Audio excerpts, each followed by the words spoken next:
नमस्कार। मध्य प्रदेश शिक्षक भर्ती वर्ग 1 और वर्ग 2 के मेरे सभी प्यारे साथियों का एक बार पुनः स्वागत है राम सर यूट्यूब चैनल में। और प्यारे साथियों, आप सभी को पता होगा कि कल जो है एक आदेश शिक्षा विभाग ने जारी किया और आदेश के माध्यम से आप सभी को अवगत कराया गया होगा कि वर्ग 1 की जो काउंसलिंग प्रक्रिया चल रही थी, अर्थात दस्तावेज सत्यापन की प्रक्रिया चल रही थी, उसको लेकर बता दिया गया है, आदेश दे दिया गया है कि कोविड-19 के चलते फ़िलहाल में परिवहन की सुविधा उपलब्ध नहीं हो पा रही है, जिसके चलते काउंसलिंग प्रक्रिया को अभी कुछ दिनों के लिए क्या किया जाता है, आप सभी को पता होगा कि अभी पोस्टपोन किया गया है ना। काफ़ी लोग इस बात से निराश हो रहे हैं कि ऐसा तो नहीं है कि इसको निरस्त किया गया है। देखिए, निरस्त करना एक अलग बात है, परंतु वर्तमान की स्थिति को देखते हुए इसको पोस्टपोन किया गया है। इसके बाद काफ़ी डाउट आप सभी के उठ रहे हैं कि वापस कब इसका नया शेड्यूल बनेगा, क्योंकि शेड्यूल तक हट गया है। और साथ ही साथ जो पहले दस्तावेज सत्यापन हो चुके हैं लगातार 3 दिन, 1 जुलाई, 2 जुलाई और 3 जुलाई, तो क्या हमें वापस से सत्यापन करवाना पड़ेगा या क्या ऐसा कारण रहा इसके पीछे और भी, जिसके कारण से ये आदेश जारी किया गया अचानक से और हमारी जो काउंसलिंग प्रक्रिया हो रही थी उसको आगे रीशेड्यूल किया गया है। तो चलिए हम बताते हैं आपको पूरी जानकारी। इसी के साथ यदि आप मध्य प्रदेश वर्ग 3 शिक्षक भर्ती की तैयारी कर रहे हैं तो अब आपको आवश्यकता है कि आप टेस्ट सीरीज लगाएं।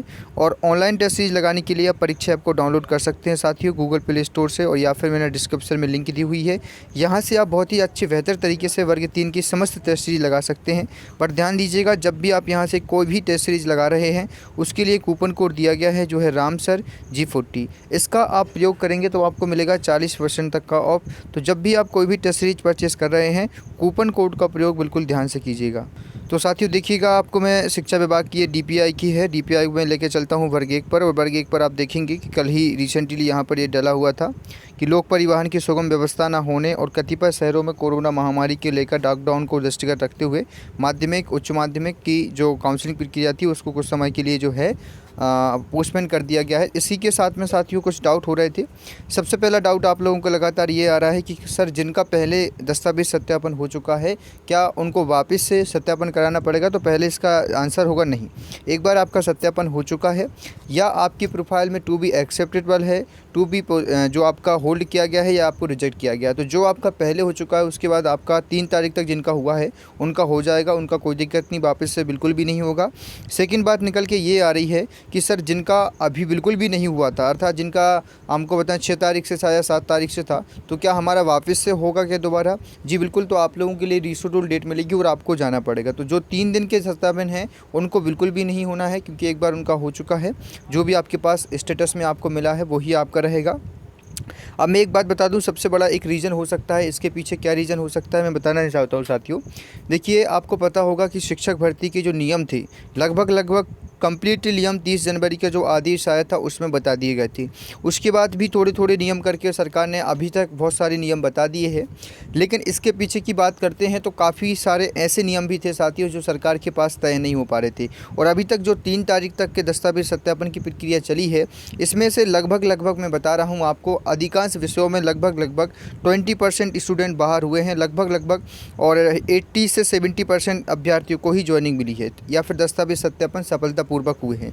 तो ऐसा उनको लग रहा था सरकार के लिए, क्योंकि कहीं ना कहीं एक कारण हो सकता है शिक्षा विभाग का, क्योंकि नियमों की कमी होना। अब आपने देखा होगा कि अभी 2 नियम और नए नियम जोड़ दिए गए थे। पहला तो ये कि यदि महिला के पास में, जबकि ये पहले बताया कभी नहीं गया, उन्होंने पहले जो 30 तारीख का आदेश था उसमें भी नहीं बताया गया था कि यदि आपका जाति प्रमाण पत्र आपके पिताजी के नाम पर है, क्योंकि जो महिलाएं दूसरे राज्यों से विवाहित होकर मध्य प्रदेश में आती हैं तो कहीं ना कहीं उनका जो जाति प्रमाण पत्र होता है वो पिताजी के नाम का ही होता है, दूसरे राज्यों का। अब यहाँ पर बात ये की जा रही थी कि आपको यही मध्य प्रदेश का ही बनवाना है, तो कहीं ना कहीं ये बात सामने आ रही है कि कहीं किसी के पास नहीं होगा और मध्य प्रदेश में मूल्यवासी का ही बनता है। तो इसलिए इनका जो है अभी होल्ड किया गया है या रिजेक्ट किया गया है, इनको लेकर वापस से बुलाया जाएगा, उनको एक्सेप्ट किया जाएगा। तो इस बात से आप बिल्कुल भी परेशान ना हो।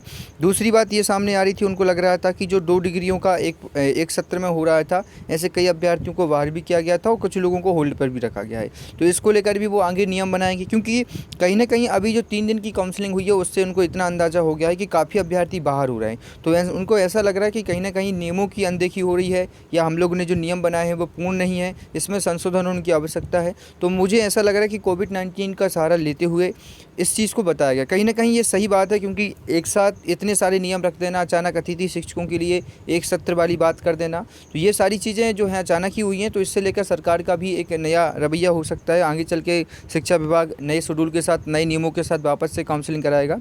तो मे बी पॉसिबल 15 तारीख तक आपको इंतज़ार करना पड़ सकता है, आप इंतज़ार कीजिएगा। और दूसरा एक बड़ा कारण ये भी है, आपको लगातार पता चल रहा है कोविड-19 का कितना पॉजिटिव केस लगातार देश में बढ़ रहे हैं, तो ये भी एक कारण है, ठोस कारण है। लेकिन कहीं न कहीं मुझे नियमों को देखते और जो अभ्यर्थी बाहर हो रहे हैं उनको देखते हुए ये लग रहा है कि कहीं न कहीं नियमों में कुछ परिवर्तनों के साथ जो है नया एक शेड्यूल बनेगा वर्ग 2 वालों का और वर्ग 1 वालों का। इसलिए आप कुछ दिनों का इंतज़ार और कीजिएगा। काफ़ी समय वैसे तो आप लोगों ने इंतज़ार किया है, लगभग हम 2 साल से कर रहे हैं, बट 15 तारीख तक और इंतज़ार कर लीजिए। इससे पहले तक सरकार के पास कुछ ठोस जानकारी आ जाएंगी, सारी चीज़ें हो जाएंगी, तो बिल्कुल से नया शेड्यूल बन जाएगा और आपको मैं ज़रूर उससे अवगत करा दूँगा। लेकिन जिनका हो चुका है उनको परेशान होने की आवश्यकता नहीं है, बिल्कुल भी आप परेशान ना हो, और जिनका होगा वो आगे डेट मिल जाएगी। फिलहाल इस वीडियो में इतना ही साथियों। जय हिंद, वंदे मातरम।